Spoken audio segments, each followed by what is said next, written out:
What's going guys, Zennosh here, and today in this video let's do a character analysis and review on Sacromons. This guy is a very recently released unit in the Xross Chronicles. So let's start with the basic details. Right over here guys, he's a yokai unit. That means you really need to cross train him before you can put him on the front line. And his role is going to be attack type. That means obviously he can deal a lot of damage. His distance is going to be range type, and fusion is going to be 50%. At the max evolve level, breakthrough and potential reinforcement is gonna have like this kind of stats, which is really like good in terms of like attack. Actually having the attack of like 10,491 is really high. I would say like this is the highest in the entire game. Yes, he boasts the highest basic stat in the entire game, higher than like Overlord, higher than Blue Dragon, higher than even the Phoenix himself. Okay, so that's really good. Max HP is going to be 23,679, which is not really that high. It's below average.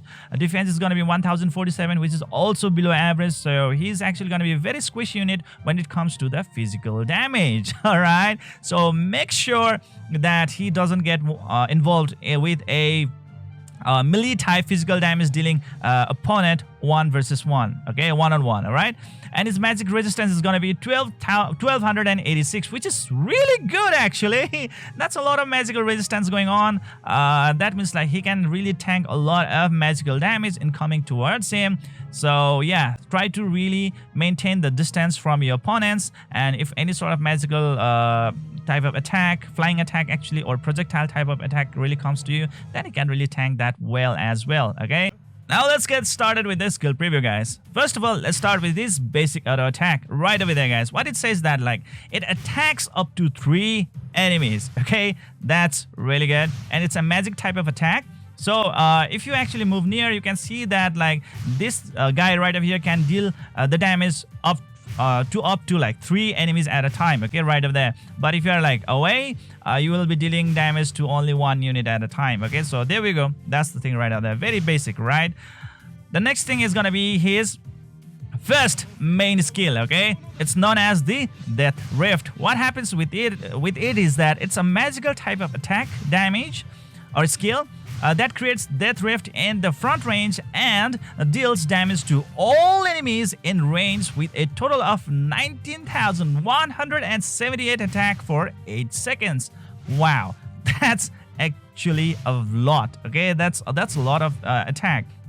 And do also remember that he boasts to have like highest basic attack stat in the game, so obviously his damage can be really good at the same time. So now let's move on to his second main skill, okay, or let's say second active skill. What's gonna happen right over here is that like this skill is known as the Eye of Despair. So whenever he is using this skill, he is actually gonna cast a terror status effect on 2 enemies who are in his front range. Okay, and when they are terrorized, what's gonna happen is that like they will turn back and run away. This terror will last for 7 seconds. All right, and within that duration they will also receive a continuous damage of a total of 12,496. Well, that's pretty all right. First thing guys, in this game fear and terror is not really that celebrated type of skill, so we cannot really call it OP skill. It's pretty much an average skill, and continuous damage is also really not a sort of that type of skill that is really preferred in this game as well. All right, it's pretty average, and it actually doesn't deal a very massive amount of damage. Okay, so yeah, there we go, a very average type of skill indeed, this Eye of Despair, his second main skill. Now let's talk about his like passive. Okay, the first passive, which is called the Power of Alien. What's gonna happen with this passive skill is that when enemy fuse intelligence property characters, stun them for 8 seconds. So guys, this skill is actually very PvP focused, and even within the PvP line you are only supposed to like counter those kind of units who are intelligent type characters, you know, like with the blue icon on them. Yeah, those guys only. So it's a very specific and very limited in its uses, which actually just deteriorates its effectivity. Okay, but if it actually happens, he can stun the opponents for 8 seconds, which is really good. Stun whatever the RPG game right out there, it's always going to be really great, because within that stun period, the opponent will be incapable of doing anything, and you can actually deal a lot of damage to them at that point of interval, all right, which is really good as well. But considering its very limited uses, it's so bad, all right. I'm not really a very big fan of it. Now, the second passive, okay, obviously in this game, every unit sort of like have two passive, right? Main passive one and the main passive second, okay, or sub skill 2. That's what we call it. I mean, like, there are so many terms, okay. It's known as the Black Thorns, and he can actually attain it after the cross train in the human group, okay. What's gonna happen is that it decreases the damage received from the magical attack by 50%. There you go, guys. He actually has a lot of like magical defense, right? And on top of that one, he's actually going to decrease the damage received from the magical attack by up to 50%. Holy crap, that's a lot, okay? That means like he can actually effectively effectively tank a lot of magical damage incoming towards him. So you don't have to worry about that one. Just make sure that he doesn't get to encounter face to face or one-on-one with the physical type melee type of units, okay, like the Overlord, okay. And when receiving damage from intelligence property characters, decreases the attacking target's attack by 6094 for 30 seconds. Wow, that's a lot of attack degradation, guys. That's a lot of attack degradation. Damn it, it can really cripple up the units. So yeah, Black Thrones can actually be really good, especially you are fighting against the intelligence type boss units or hero units or opponents in the PvP battles as well. So yeah, I mean, like, in a very technical aspect, this guy can actually really have a very superior advantage against the intelligence type unit, okay. So yeah, there we go, guys. That's how it is actually rolling out. And let's see like how he is actually gonna fuse. Well, this is how the Sacromons fuse actually really look like, which is pretty good right out there, guys, right? Yeah, there we go, guys. There we go. Wow, just look at that. Oh my.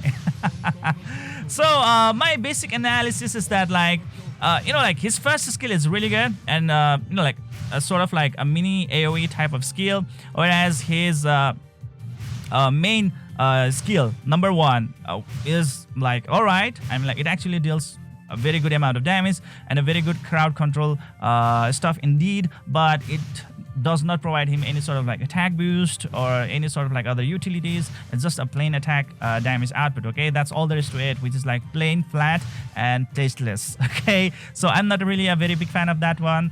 Very good damage, but no extra utilities provided with that one, okay. And with this like main skill number 2, Eyes of Despair, it is pretty much a very like average type of skill in the entire game. Continuous damage is not that sort of like stuff that you would really celebrate, okay. It's like, all right, it's there, like whatever, like that kind of thing, okay. So Eye of Despair, not really that good, okay. Terror is like, all right, it just allows you to land some like extra damage. That's all there is to it.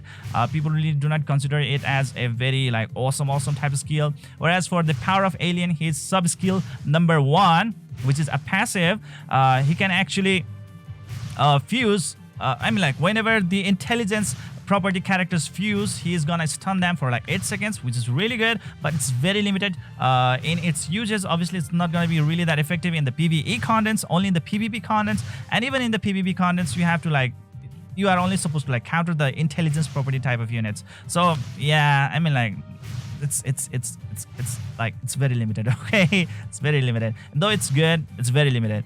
And the next thing is gonna be his like sub skill number 2, passive again, which you will acquire after having the cross train with the humans. The damage that he will receive will be halved if it's the magical damage, okay. And also at the same time, if the intelligence property characters are the one who is attacking him, he's also gonna automatically reduce their attack by up to 6094 stats, which is really great, really huge at his max level, okay, which is really great. I really like that one. The Black Force is very good, okay. So basically he's pretty much an average unit. I really don't say that he's a very OP unit, but depending upon the situation, yes, he can actually be OP, especially against the intelligence property characters and for the PvP content.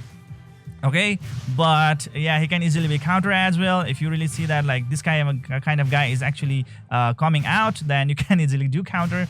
But well, let's see how his future will actually unfold. All right, for right now he's pretty much an average unit for me. I would likely to score him about like 7.5 over 10, not more than that one. How about you guys? What do you guys think about this character? Please let me know in the comment section below. I would really love to know about your views and ideas on this character, and I myself really need to understand and like need to understand a lot about this game itself. Okay, so let me know about your views and opinions. This is it for today, guys. I hope you enjoyed this video. Please don't forget to hit that like and subscribe button to keep on enjoying the contents of my channel. See you guys in the next video.